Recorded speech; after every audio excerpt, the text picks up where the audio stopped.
Hi, Adrian here. I have another informations about my game.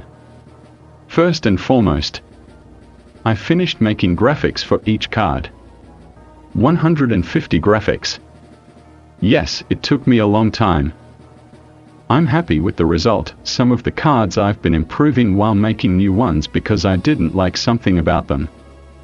However, it doesn't make sense to keep improving graphics over and over again, because project must be finished someday. Also, everyone has different tastes, so for one person card X will be nice. And for another card Y will be okay. I hope you like the graphics. All links are in the description. Second, I tested game by playing alone against myself. And at this point, it doesn't look like my fears came true about the economy cards.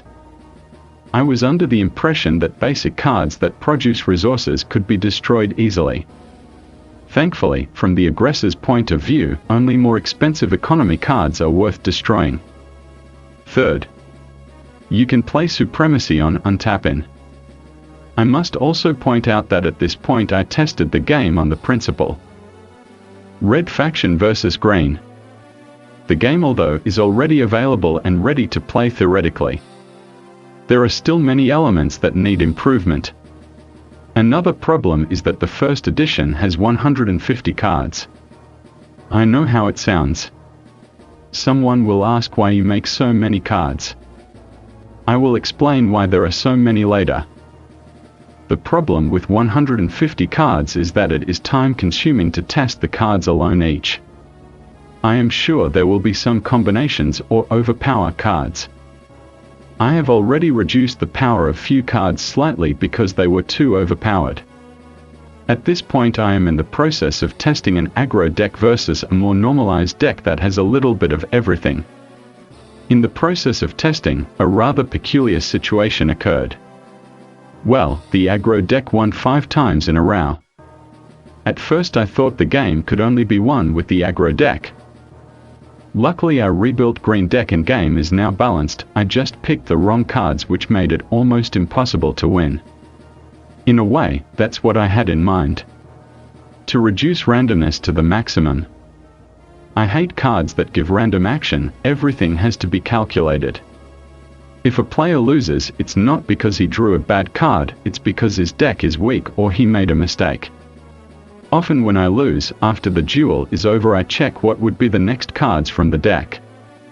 The point is whether or not I was unlucky and needed one turn to flip a loss into a win. Well, even after 6 or 7 cards the result would be the same. And that's the point. You lose because you're weak, not because you got the wrong card. Fourth, I mentioned that the number of cards in the first edition will be 150 different cards. The game development plan is quite ambitious and I don't know if I'll finish exactly what I set out to do. I don't want to develop game the way it's generally done, making 5 factions, elements, races or something like that.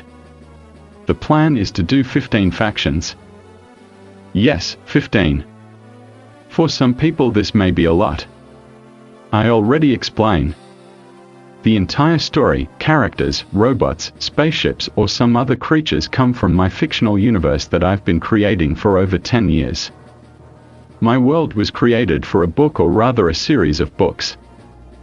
The project ended in failure. I published one book, which sold badly. It's written in my native language, so you won't understand what's written in it. This fictional universe is comparable in size to Star Wars or Lord of the Rings. I have about 50-60 alien races in it, lots of events, ideas, etc.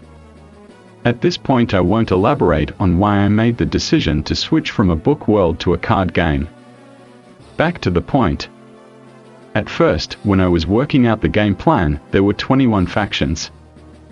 After some thought, I chose the ones that were most suitable as factions with military forces that would be good for a card game.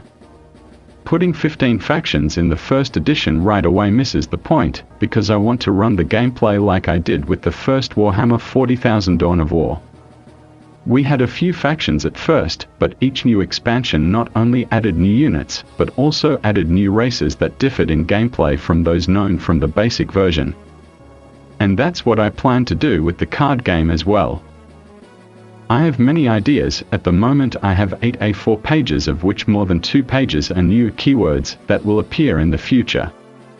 At first some players may think that the first 3 factions are boring. But that's what they are supposed to be.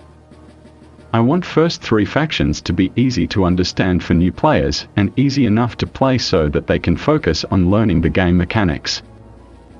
There is also an aspect that I took from old RTS games.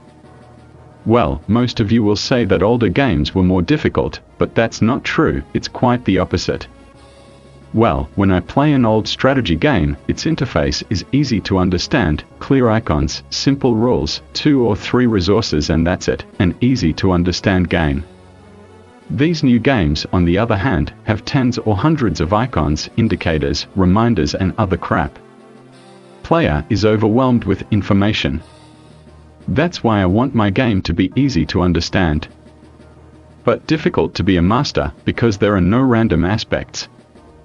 I will admit that I was a little motivated and confirmed by the material why Force and left Hearthstone.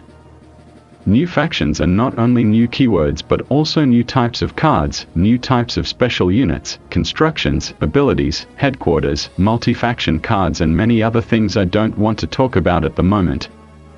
To summarize, the moment I introduce a new faction, it should already have a lot of cards to choose from so the player doesn't have to wait for new additions, which will come anyway, but having them will be optional. Fifth, a small thing but worth mentioning. As you have probably noticed, the cards have colored keywords.